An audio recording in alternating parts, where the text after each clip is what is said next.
ಅಲ್ಗಾಗ್ಸ್ಕೊತೀಯಾ? ಸರಿ ಬಂಗಿರಿ. ಹಾಯ್, ಎಲ್ರಿಗೂ ನಮಸ್ಕಾರ. ಎಲ್ಲರೂ ಹೇಗಿದ್ದೀರಾ? ಎಲ್ಲರೂ ಚೆನ್ನಾಗಿದ್ದೀರಾ ಅಂತ ಅಂದ್ಕೊಂಡಿದ್ದೀನಿ. ನಾನು ಕೂಡ ತುಂಬ ಚೆನ್ನಾಗಿದ್ದೀನಿ. ಇವತ್ತು ಅಮ್ಮನ ಮನೆಯಿಂದ ವ್ಲಾಗ್ನ ಸ್ಟಾರ್ಟ್ ಮಾಡ್ತಾಯಿದ್ದೀನಿ. ನೆನ್ನೆ ನೈಟೇ ಬಂದ್ವಿ ನಾವು. ನನ್ನ ತಂಗಿಗೆ ಡಿಸ್ಚಾರ್ಜ್ ಆಯಿತು. ಡಾಕ್ಟರು 3 ಮಂತ್ಸ್ ಬೆಡ್ ರೆಸ್ಟ್ ಅಂತ ಹೇಳಿದ್ರು.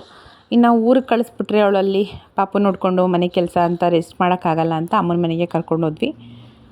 ನಾನು ಹೆಂಗೋ ಬಳೆ ಇಸ್ಕೋಬೇಕಾಗಿತ್ತಲ್ಲ, ಸರಿ ಹೋಗೋಣ ಅಂತ ನಾನು ಅವ್ರ ಜೊತೆನೇ ಬಂದುಬಿಟ್ಟೆ. ಇವತ್ತು ಮತ್ತೆ ಬೆಳಗ್ಗೆನೇ ಎದ್ದು ಸ್ನಾನ ಮಾಡಿ ತಿಂಡಿ ತಿಂದು ಜ್ಯುವೆಲ್ರಿ ಶಾಪಿಗೆ ಬಂದೆ. ಅಪ್ಪಾಜಿನ ಕರ್ಕೊಂಡು ಬಂದಿದ್ದೀನಿ. ಬಳೆ ಮಾಡಾಗಿತ್ತು, ನಾನು ಹೇಳಿ ಡಿಸೈನೇ ಮಾಡಿದರು, ಚೆನ್ನಾಗಿತ್ತು ಬಳೆ. ಅದಾದಮೇಲೆ ಏನದು ಇಯರಿಂಗ್ಸ್ನ ನೋಡಿದೆ. ಜುಮ್ಕಿಗಳು ಕಲೆಕ್ಷನ್ಸ್ ಅಂತೂ ಸೂಪರಾಗಿತ್ತು. ಜುಮ್ಕಿ ಕಲೆಕ್ಷನ್ಸು 8 ಗ್ರಾಮಿಂದನೇ ಇದೆ, ಒಳ್ಳೊಳ್ಳೆ ಕಲೆಕ್ಷನ್ ಇದೆ. ನಾನು ಕೂಡ ಜುಮ್ಕಿ ತೊಗೊಳ್ಳೋ ಪ್ಲ್ಯಾನಲ್ಲಿ ಇದ್ದೀನಿ. ಅದಕ್ಕೋಸ್ಕರ ಜಸ್ಟ್ ಹಂಗೆ ನೋಡಿದೆ ಜುಮ್ಕಿನ. ಚೆನ್ನಾಗಿತ್ತು ಡಿಸೈನ್ಸ್ ಎಲ್ಲ. ನಮಗಂತೂ ತುಂಬಾ ಇಷ್ಟ ಈ ಜ್ಯುವೆಲ್ರಿ ಶಾಪು. ನನ್ನ ಮದುವೆ, ನನ್ನ ತಂಗಿ ಮದುವೆ ಆ್ಯಂಡ್ ನನ್ನ ಮಗಳ ನಾಮಕರಣ, ನನ್ನ ತಂಗಿ ಮಗಳ ನಾಮಕರಣ ಯಾವಾಗಲೂ ಅಷ್ಟೇ ನಾವು ಇಲ್ಲೇ ತೊಗೊಂಡಿರೋದು. ನೀವೇನು ಅಂದ್ಕೋಬೋದು, ನಾನು ಮೈಸೂರಿಂದ ಹೋಗ್ತೀನಿ ಜ್ಯುವೆಲ್ರಿನ ಅಲ್ಲಿ ತೊಗೊಳೋದಕ್ಕೆ ಅಂದರೆ ಅರ್ಥ ಮಾಡ್ಕೊಳ್ಳಿ ನಮಗೆ ಎಷ್ಟು ಇಷ್ಟ ಆಗಿದೆ ಮತ್ತು ಎಷ್ಟು ಕ್ವಾಲಿಟಿ ಇದೆ ಅಲ್ಲಿ ಅಂತ. ಮತ್ತು ಡಿಸೈನ್ಸು ಅಷ್ಟೇ ತುಂಬ ಚೆನ್ನಾಗಿರುತ್ತೆ, ಕಲೆಕ್ಷನ್ಸು ಚೆನ್ನಾಗಿತ್ತು. ಅದಾದಮೇಲೆ ಅವಳಿಗೆ ಬಳೆ ಸೆಲೆಕ್ಟ್ ಆಯಿತು. ಆಮೇಲೆ ಗೆಜ್ಜೆ ಚೈನ್ ನೋಡ್ತಾ ಇದ್ದೀನಿ, ಕಾಲು ಗೆಜ್ಜೆ ತೊಗೊಳಕ್ಕೆ ಅಂತ. ಅಂದರೆ ಇವಾಗ ಒಂದು ಪೇರ್ ಹಾಕಿದ್ದಾಳೆ, ಅದು ಸ್ವಲ್ಪ ಹಳೇದಾದಂಗೆ ಆಗಿದೆ ಅಲ್ವಾ, ನಾಮಕರಣದಷ್ಟಲ್ಲಿ ಹೊಸಾದು ತೊಗೊಳ್ಳೋಣ ಅಂತ ನೋಡಿದೆ. ಅಂದರೆ ಇವಾಗ ಹಾಕಿರೋ ಡಿಸೈನ್ ಬಿಟ್ಟು ಬೇರೆ ಡಿಸೈನಲ್ಲಿ ತೊಗೊಳ್ಳೋಣ ಅಂತ ನೋಡಿದೆ. ಚೆನ್ನಾಗಿತ್ತು. ಒಂದು ತೊಗೊಂಡೆ, ಅದರಲ್ಲೂ ಕೂಡ ಒಂದು ಸೆಲೆಕ್ಟ್ ಮಾಡಿಕೊಂಡೆ. ಆಮೇಲೆ ಜಸ್ಟ್ ಹಂಗೆ ಫಿಂಗರ್ ರಿಂಗ್ ನೋಡಿದೆ ಪಾಪುಗೇನೆ. ಸಾಧ್ಯ ಆದರೆ ಒಂದು ರಿಂಗ್ ತೊಗೊಳ್ಳೋಣ ಅಂತ ನೋಡಿದೆ. ಇದು ನಂಗೆ ತುಂಬ ಇಷ್ಟ ಆಗಿತ್ತು ರಿಂಗು, ಬಟ್ ಅದು ತೊಗೊಳಕ್ಕಾಗಲಿಲ್ಲ. ಫೈನಲಿ ಮೈಸೂರಿಗೆ ಬಂದುಬಿಟ್ಟೆ. ನಾನು ಮೈಸೂರಿಗೆ ಬರೋ ಅಷ್ಟರಲ್ಲಿ ಆಲ್ರೆಡಿ ಸಾಯಂಕಾಲ ಆಗಿಬಿಟ್ಟಿತ್ತು, ಒಂದು 4 ಗಂಟೆ ಆಗೋಗಿತ್ತು. ಅಷ್ಟೊತ್ತಿಗೆ ಬಂದೆ.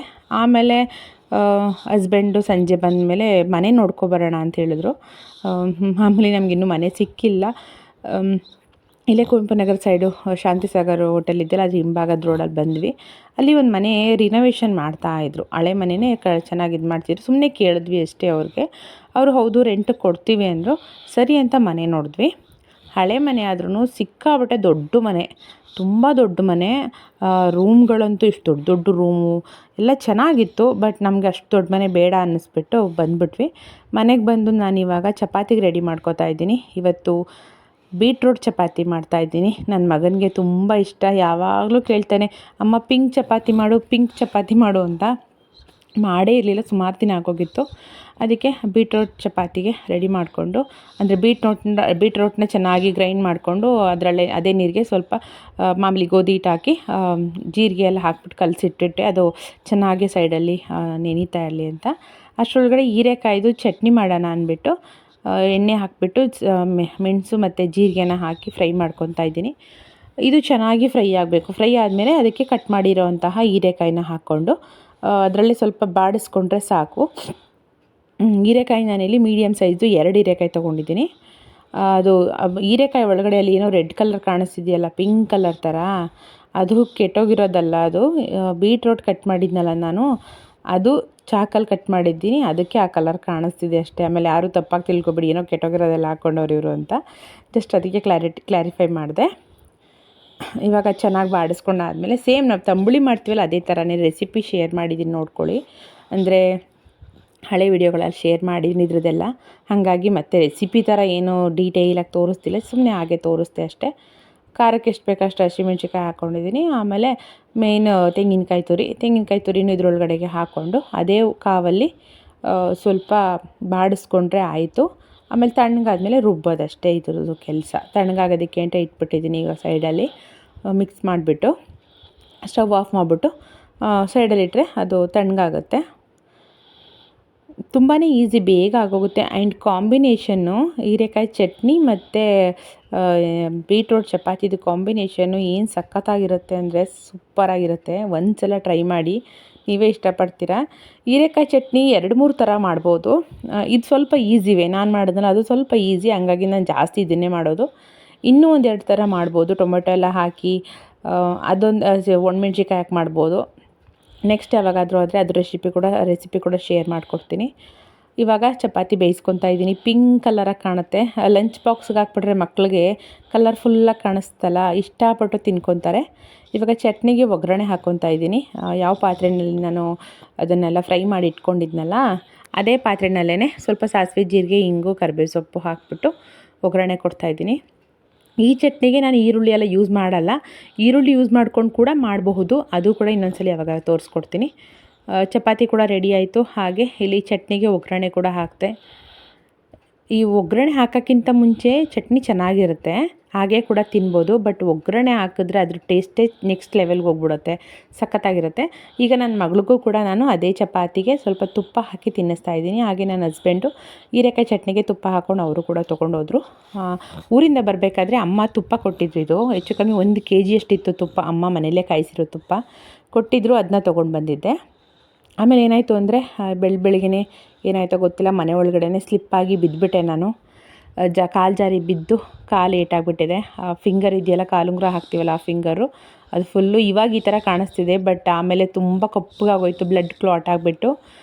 ಮತ್ತು ಕಾಲು ಫುಲ್ ಈ ಕಡೆ ಮೇಲ್ಗಡೆ ಅಲ್ಲೆಲ್ಲ ಊದ್ಕೊಂಡ್ಬಿಡ್ತು. ತುಂಬ ಸಖತ್ತು ಪೇಯ್ನ್ ಆಗೋಯ್ತು ನನಗಂತೂ.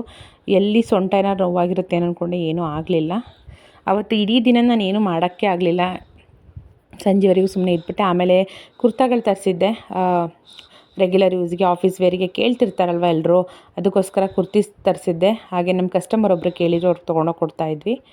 ಆಮೇಲೆ ಪಾಪುಗೆ ತಿನ್ನೋದಕ್ಕೆ ಅವಳಿಗೆ ಏನಾದ್ರು ಕುಕ್ಕರ್ ತೊಗೊಂಡಿದ್ನಲ್ಲ ಅವಳಿಗೆ ಅಂತ, ಅದಕ್ಕೋಸ್ಕರ ಕಿಚಡಿ ಮಾಡೋಣ ಅಂಥೇಳಿ ಅಕ್ಕಿ ಮತ್ತು ಬೇಳೆನ ತೊಗೊಂಡಿದ್ದೀನಿ. ಚೆನ್ನಾಗಿ ತೊಳೆದಿಟ್ಕೊಂಡು ಅದಕ್ಕೆ ಒಂದು ಅರ್ಧ ಆಲೂಗೆಡ್ಡೆ, ಒಂದು ಅರ್ಧ ಕ್ಯಾರೆಟ್ನ ಚೆನ್ನಾಗಿ ತೊಳೆದು ಸಿಪ್ಪೆ ಎಲ್ಲ ತೆಗೆದು ಕಟ್ ಮಾಡಿ ಹಾಕಿ, ಅದಕ್ಕೆ ಸ್ವಲ್ಪ ಸಾಲ್ಟು, ಒಂದು ಸ್ವಲ್ಪ ಜೀರಿಗೆ, ಒಂದು 4 ಕಾಳಷ್ಟು ಜೀರಿಗೆ ಹಾಕಿಬಿಟ್ಟು ಸ್ವಲ್ಪ ಅರಿಶಿನ ಹಾಕಿ ನೀರು ಹಾಕಿಬಿಟ್ಟು ಚೆನ್ನಾಗಿ ಅದನ್ನ ಕೂಗಿಸ್ಕೊಂಡ್ರೆ ಸಾಕು. ಒಂದು 3ರಿಂದ 4 ವಿಸಿಲ್ ಹಾಕಿಸ್ಕೊಳ್ತೀನಿ.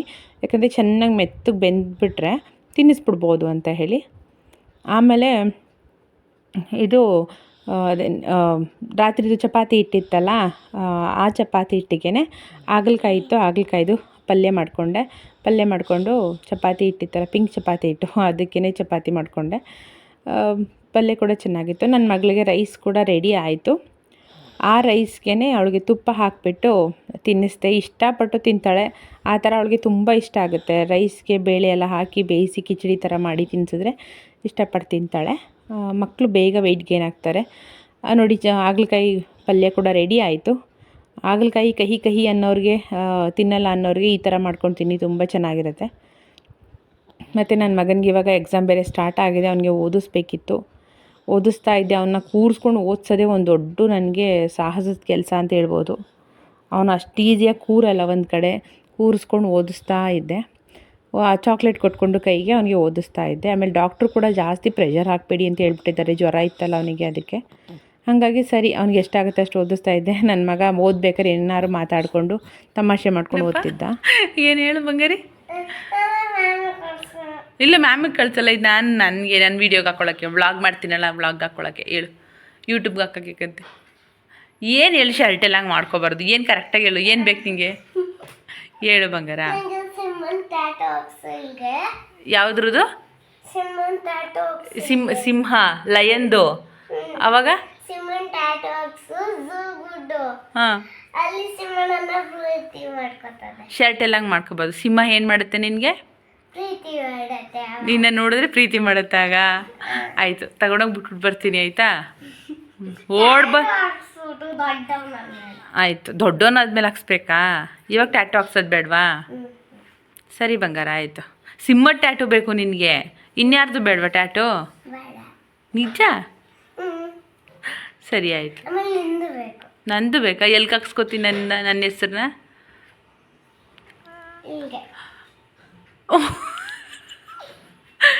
ಸರಿ, ಆಯಿತು. ಅಲ್ಲಿಗೆ ಹಾಕ್ಸ್ಕೊತೀಯಾ? ಸರಿ ಬಂಗಾರಿ.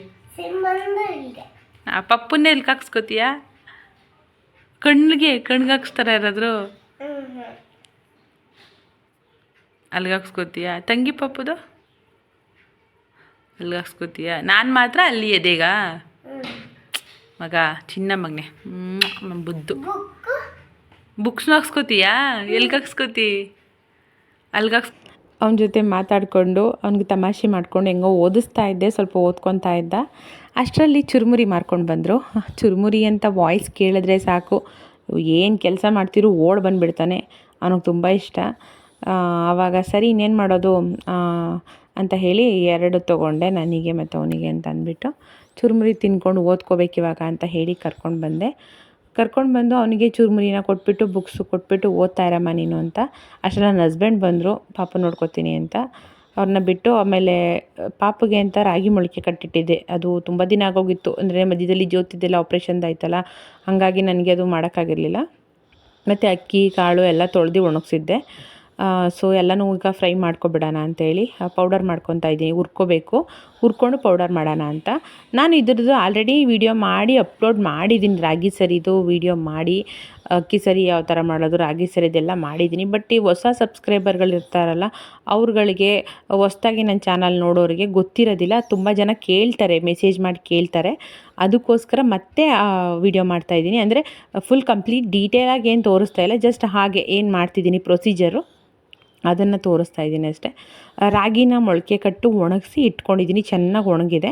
ಅದನ್ನು ಲೋ ಫ್ಲೇಮಲ್ಲಿ ಇಟ್ಕೊಂಡು, ಅಂದರೆ ಉರಿ ಜಾಸ್ತಿ ಇಟ್ಕೋಬಾರ್ದು. ಉರಿ ಜಾಸ್ತಿ ಇಟ್ಕೊಂಡ್ರೆ ಏನಾಗುತ್ತೆ ಅಂದರೆ ರಾಗಿ ಸೀದೋಗ್ಬಿಡುತ್ತೆ. ಆಗ ಮೇಲೆ ಮಾತ್ರ ಬೆಂದಿರುತ್ತೆ, ಒಳಗಡೆ ನೀಟಾಗಿ ಬೆಂದಿರೋದಿಲ್ಲ. ಅದಕ್ಕೋಸ್ಕರ ಕಡಿಮೆ ಉರಿನಲ್ಲಿ ಇಟ್ಕೊಂಡು ನಿಧಾನಕ್ಕೆ ಫ್ರೈ ಮಾಡೋದ್ರಿಂದ ರಾಗಿ ಒಳಗಡೆ ಕೂಡ ಚೆನ್ನಾಗಿ ಬೇಯುತ್ತೆ. ಈ ಥರ ಮಾಡೋದ್ರಿಂದ ಮಕ್ಕಳಿಗೆ ಯಾವುದೇ ರೀತಿ ಹೊಟ್ಟೆ ನೋವು ಬರೋದು, ಲೂಸ್ ಮೋಷನ್ ಆಗೋದು ಆ ಥರ ಏನೂ ಆಗಲ್ಲ. ನೀಟಾಗಿ ಬೇಯ್ಕೊಳ್ಳುತ್ತೆ. ಮತ್ತು ಅಕ್ಕಿ ಜೊತೆಗೆ ನಾನು ಹೆಸರು ಕಾಳು ಹಾಕಿದ್ದೀನಿ, ತೊಗರಿಬೇಳೆ, ಹೆಸರು ಕಾಳು, ಉದ್ದಿನ ಕಾಳು, ಮೆಂತ್ಯ ಹಾಕಿದ್ದೀನಿ, ಸ್ವಲ್ಪ ಕಾಳು ಮೆಣಸು ಹಾಕಿದ್ದೀನಿ, ಕಡಲೆಕಾಳು ಹಾಕಿದ್ದೀನಿ, ಮತ್ತು ಕಡಲೆ ಬೀಜ ಕೂಡ ಹಾಕ್ತೆ, ಬಟ್ ಅದು ವೀಡಿಯೋದಲ್ಲಿ ಆಗಿಲ್ಲ. ಇದಿಷ್ಟು ಮತ್ತು ಅಕ್ಕಿ ಇಷ್ಟನ್ನು ಹಾಕ್ಕೊಂಡು ನಾನು ಅದನ್ನು ಕೂಡ ಲೋ ಫ್ಲೇಮಲ್ಲೇ ಇಟ್ಕೊಂಡು ಹುರ್ಕೊತಾ ಇದ್ದೀನಿ. ಈ ಸಲ ನಾನು ಯಾವುದೇ ರೀತಿ ಡ್ರೈ ಫ್ರೂಟ್ಸ್ನ ಆ್ಯಡ್ ಮಾಡಿಲ್ಲ, ಅಂದರೆ ಖಾಲಿ ಆಗಿಬಿಟ್ಟಿತ್ತು ಡ್ರೈ ಫ್ರೂಟ್ಸು. ತಂದು ಮಾಡೋ ತನಕ ಲೇಟಾಗುತ್ತೆ ಅಂತೇಳಿ ಹಾಗೆ ಮಾಡಿದೆ. ಡ್ರೈ ಫ್ರೂಟ್ಸ್ ಎಲ್ಲ ಬೇಕಾದ್ರೆ ಉಂಡೆ ಮಾಡಿ ಕೊಟ್ಟರು, ಬೇಕಾದ್ರೆ ತಿಂತಾಳಲ್ವ, ಅದಕ್ಕೋಸ್ಕರ. ಇವಾಗ ಎಲ್ಲದು ಚೆನ್ನಾಗಿ ಹುರಿದು ತಣ್ಣಗಾದ್ಮೇಲೆ ಇದನ್ನ ಮಿಕ್ಸಿಗೆ ಸ್ವಲ್ಪನೇ ಹಾಕ್ಕೊಂಡು ನಾನು ಚೆನ್ನಾಗಿ ಪೌಡರ್ ಮಾಡ್ಕೊತಿದ್ದೀನಿ. ಪೌಡರ್ ಮಾಡಿಬಿಟ್ಟು ಅದನ್ನ ಜರಡಿ ಇಟ್ಕೊತಿದ್ದೀನಿ. ಆ್ಯಂಡ್ ನಾನು ತುಂಬ ನೈಸ್ ಪೌಡರ್ ಥರ ಏನು ಮಾಡ್ಕೊಳ್ಳಿಲ್ಲ. ಮಾಮೂಲಿ ನಾವು ರಾಗಿ ಹಿಟ್ಟು ಯಾವ ಥರ ಪೌಡ್ರ್ ಮಾಡಿಸ್ತೀವಿ ನಾವು ಮುದ್ದೆ ಊಟ ಮಾಡೋಕ್ಕೆ, ಆ ಥರ ಆ ಥರ ಮಾಡ್ಕೊಂಡಿದ್ದೀನಿ. ಏನಕ್ಕೆ ಅಂತಂದರೆ ಪಾಪು ಈಗ ಸ್ವಲ್ಪ ದೊಡ್ಡೋಳಾಗಿದ್ದಾಳೆ, ಹಲ್ಲು ಕೂಡ ಬಂದಿದೆಯಲ್ಲ, ಅಷ್ಟು ಫೈನ್ ಪೌಡ್ರ್ ಬೇಡ ಅನ್ನಿಸ್ತು. ಅದಕ್ಕೋಸ್ಕರ ಈ ಥರ ಮಾಡಿಟ್ಕೊಂಡು ಇದನ್ನು ಒಂದು ಏರ್ ಟೈಟ್ ಕಂಟೈನರ್ಗೆ, ಅಂದರೆ ನೀರು ಚೆನ್ನಾಗಿ ಒಣಗಿರೋ ಅಂತಹ ಕಂಟೈನರ್, ನೀರು ಗೀರೆಲ್ಲ ಇರಬಾರ್ದು ಆ ಥರ ಇರೋಂಥದ್ದಕ್ಕೆ ಟೈಟ್ ಮುಚ್ಚಳ ಇರೋದಕ್ಕೆ ಹಾಕಿ ಪ್ಯಾಕ್ ಮಾಡಿಟ್ರೆ ಆಗುತ್ತೆ. ಇದು ನನಗೆ ಹೆಚ್ಚು ಕಮ್ಮಿ ಒಂದು 15 ದಿನದ ತನಕ ಬರುತ್ತೆ. ಅದನ್ನು ಈ ವಿಡಿಯೋದಲ್ಲಿ ಶೇರ್ ಮಾಡಬೇಕಾಗಿತ್ತು, ತುಂಬ ಜನ ಕೇಳಿದ್ರಿ, ಅದಕ್ಕೋಸ್ಕರ ಶೇರ್ ಮಾಡಿದೆ. ಆ್ಯಂಡ್ ಇವತ್ತಿನ ವಿಡಿಯೋ ಕೂಡ ಇಷ್ಟೇ. ನಾನು ಬಳೆದು ಡಿಸೈನು ತೋರಿಸಿಲ್ಲ ಈ ವಿಡಿಯೋದಲ್ಲಿ, ನೆಕ್ಸ್ಟ್ ಯಾವಾಗಾದ್ರು ತೋರಿಸ್ತೀನಿ. ಗೆಜೆ ಚೈನು ಮತ್ತು ಬಳೆ ತೋರಿಸ್ತೀನಿ. ಆ್ಯಂಡ್ ಈ ವಿಡಿಯೋನ ಇಲ್ಲಿಗೆ ಎಂಡ್ ಮಾಡ್ತಾಯಿದ್ದೀನಿ. ನನ್ನ ಚಾನಲ್ ಇನ್ನೂ ಯಾರಾದರೂ ಸಬ್ಸ್ಕ್ರೈಬ್ ಮಾಡ್ಕೊಳ್ದೆ ನೋಡ್ತಾಯಿದ್ರೆ ಪ್ಲೀಸ್ ಸಬ್ಸ್ಕ್ರೈಬ್ ಮಾಡ್ಕೊಂಡು ನೋಡಿ, ಪ್ಲೀಸ್ ನನಗೆ ಸಪೋರ್ಟ್ ಮಾಡಿ. ನಾನು ನಿಮಗೆಲ್ಲ ನೆಕ್ಸ್ಟ್ ವಿಡಿಯೋದಲ್ಲಿ ಸಿಗ್ತೀನಿ. ಅಲ್ಲಿ ತನಕ ಎಲ್ರಿಗೂ ಬಾಯ್ ಆ್ಯಂಡ್ ಟೇಕ್ ಕೇರ್.